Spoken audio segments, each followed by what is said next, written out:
Então eu pintava uma paisagem sobre uma paisagem, sobre uma paisagem, sobre uma paisagem, sobre uma paisagem, sobre uma paisagem, sobre uma paisagem, sobre outra paisagem, até ficar tudo preto.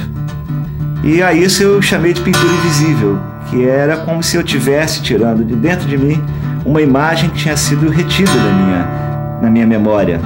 E aquela memória, aquela imagem retida na minha memória, certamente já tinha desaparecido. Era uma tentativa de recuperar, pelo menos esquematicamente, ou pelo menos num gesto poético, aquela imagem que tinha sido destruída.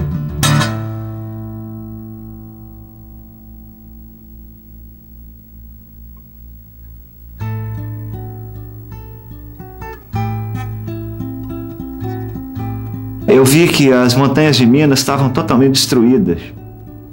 E fui saber mais tarde que aquele carvão que estava sendo retirado ali do cerrado era o carvão que ia ser usado para derreter as montanhas de Minas, para derreter as montanhas de ferro, né, das siderúrgicas.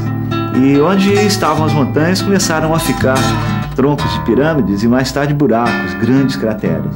E onde estava o mato foi ficando uma grande massa negra, um grande carvão. E todo um trabalho começou a se desenvolver a partir dessa relação, da ligação entre o carvão do cerrado destruído e as montanhas de ferro também destruídas. O brilho das montanhas e o opaco do carvão.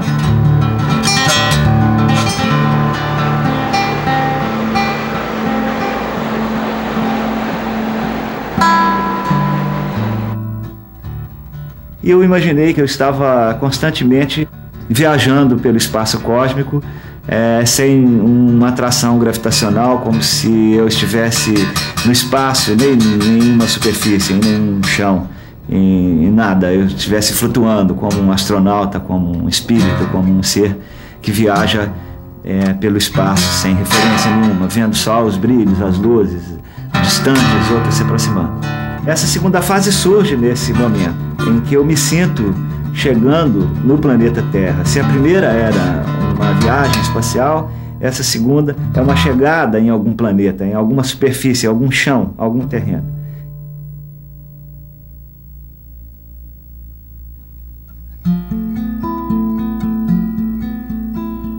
Essa fase se desenvolve de várias maneiras, são texturas que lembram desertos, montanhas, que têm superfícies opacas, superfícies que brilham, superfícies luminosas, mas sempre em tom natural e sempre utilizando esses minerais que foram recolhidos nas diversas viagens que eu fiz pelo Brasil.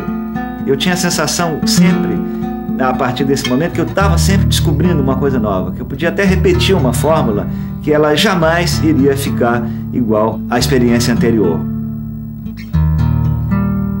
Logo depois veio a fase infinitos. São telas em pequeno formato, bem pequenas.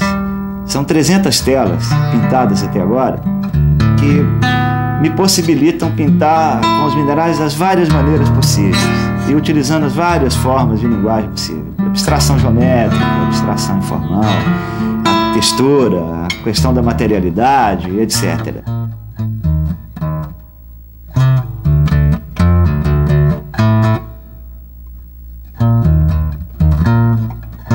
E também essa relação da montanha, do mato com a cidade, me trouxe uma coisa fundamental, que na cidade também existe uma possibilidade de fazer tinta com os minerais que tem dentro. É o caco de vidro moído, fuligem de chaminé, e tijolo, e uma série, asfalto, tudo isso vira pó. O que vira pó dá tinta.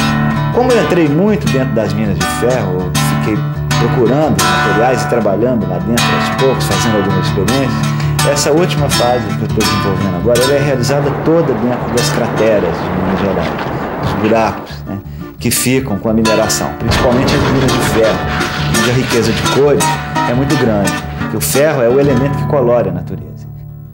Então eu formei ateliê, uma espécie de ateliê em cada buraco desse, em cada cratera dessa, onde estão as minas de ferro, principalmente as minas de ferro e outras minas de outros minerais.